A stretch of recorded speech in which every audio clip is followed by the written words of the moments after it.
It was a typical Monday morning at the gym, and I was already dreading the day ahead. My name is Jake, and I've been working as a fitness instructor for 5 years now.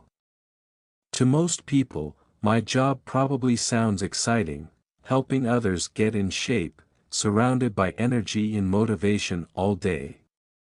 But the truth is, it can feel repetitive. Every day blends into the next, early mornings, sweaty equipment, and clients who either love you or barely show up. That's why I wasn't expecting anything special when I walked into the gym that morning. The first client on my schedule was someone new, a guy named Ryan. He had signed up for personal training sessions last week but hadn't given much detail about his goals during our initial call. All I knew was that he wanted to get healthier and needed guidance. When I saw him waiting by the front desk, I noticed right away that he looked unsure of himself. His clothes were baggy, like he was trying to hide his body, and his shoulders were slumped forward. Not exactly the confident attitude I usually saw from newcomers eager to transform their lives. "Hey, Ryan," I said with a smile, walking over to introduce myself. "I'm Jake. Ready to get started?" He gave me a weak nod but didn't say much. We headed to the stretching area, where I asked him more about what brought him here. At first, he hesitated, but eventually, he opened up. "Honestly, I don't feel good about myself anymore," he admitted quietly. "I used to play sports in high school, but after college, everything changed. I stopped moving, ate junk food, and now," his voice trailed off, but I understood. Ryan wasn't just looking for tips on lifting weights or running faster, he was searching for confidence.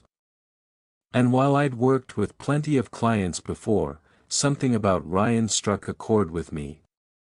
Maybe it was because I'd felt stuck in my own routine lately, or maybe it was the way he seemed so determined despite his doubts. Either way, I decided then and there that I wanted to help him succeed. Over the next few weeks, Ryan became one of my regulars. Our sessions weren't always easy, he struggled with basic exercises at first, and there were days when frustration got the better of him. But slowly, he began to improve. Push-ups went from 2 reps to 10. Running on the treadmill went from gasping for air after 30 seconds to jogging steadily for 10 minutes. Each small victory brought a spark back into his eyes, and I could see his confidence growing. What surprised me most, though, was how much Ryan inspired me. Watching him push through discomfort reminded me why I'd become a fitness instructor in the first place, to make a difference in people's lives. Somewhere along the way, I'd lost sight of that. Helping Ryan rediscover his strength reignited my passion for teaching. One afternoon, after a particularly tough session, Ryan stopped me before leaving. "Jake, I just want to say thanks," he said, looking me straight in the eye. "I couldn't have done any of this without you." I shook my head, smiling. "You did the hard work, Ryan.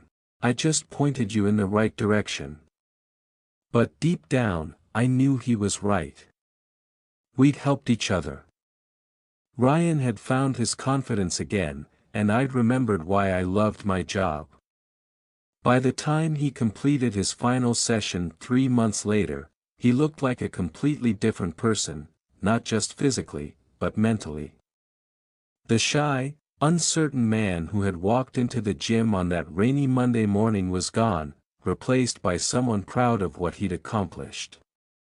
As for me, well, I haven't felt bored at work since.